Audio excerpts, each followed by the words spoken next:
Messieurs, dames, bonjour. Voici les titres qui ont marqué la semaine. Un homme en fin de droit s'est immolé devant Pôle emploi.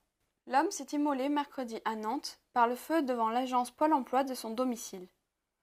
Plusieurs médias locaux avaient reçu lundi un mail de cette personne annonçant son intention de passer à l'acte pour protester contre le rejet de son dossier. Il estimait avoir travaillé suffisamment d'heures pour le maintien de ses droits.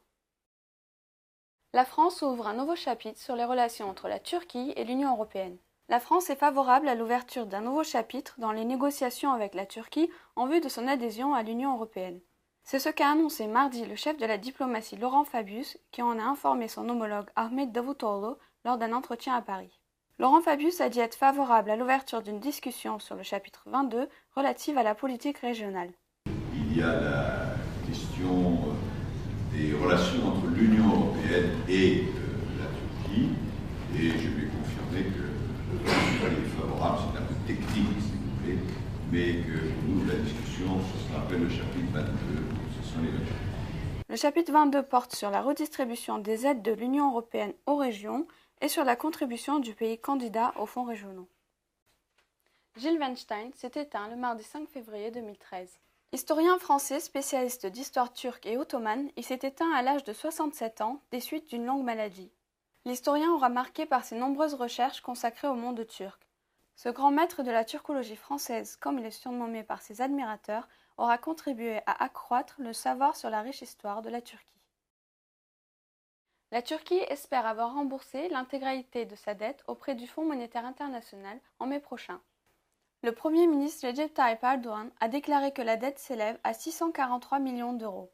Il a ajouté que lorsque la dernière tranche sera réglée au mois de mai, la Turquie n'aura plus de dette. Sur plusieurs décennies, les gouvernements turcs ont signé au total 19 accords avec le FMI portant sur plus de 50 milliards de dollars d'aide. Les rues d'Istanbul sont envahies par les yamakasi turcs. Pratiqué en milieu urbain, le parcours ou art du déplacement vise des mouvements libres dans tout type d'environnement et notamment en dehors des voies de passage classiques. Il s'agit de défier les obstacles de la ville moderne. En Turquie, ce sport est récent et se développe timidement. Né en France au début des années 1990, le parcours est représenté en France par David Bell. Le parcours se propage lentement dans les rues d'Istanbul où Ömer et Cenk, avec leurs amis, évitent les lignes droites.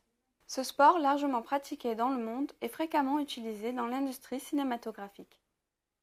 600 millions, c'est le chiffre de la semaine. C'est la somme en dollars qu'a dépensé jusqu'à présent la Turquie pour les 170 000 Syriens actuellement réfugiés sur son sol et dont le nombre est en constante augmentation. Le président Barack Obama a demandé l'adoption d'une nouvelle loi sur l'immigration.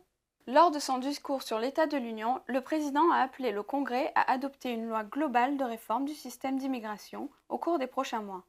Cette réforme, qui doit offrir une ouverture vers la citoyenneté, devrait viser à offrir sous condition la perspective d'une régularisation, voire d'une naturalisation aux quelques 11 millions de clandestins vivant sur le sol américain. Merci de nous avoir suivis et rendez-vous la semaine prochaine.